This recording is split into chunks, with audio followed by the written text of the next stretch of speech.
In this video, I'm going to show you how to hide the videos you've liked on TikTok so no one else can see them. First, open the TikTok app and make sure you're logged in to your account.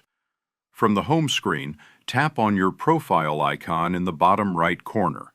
Once you're on your profile page, look for the three lines or the menu button in the top right corner and tap on it.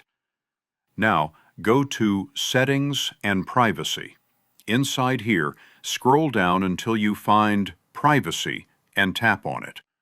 In the Privacy section, look for the option called Liked Videos. By default, this is usually set to Everyone, which means anyone can view the videos you've liked. To hide them, simply switch it to Only Me.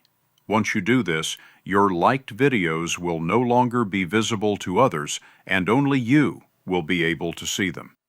That's it. Quick and simple.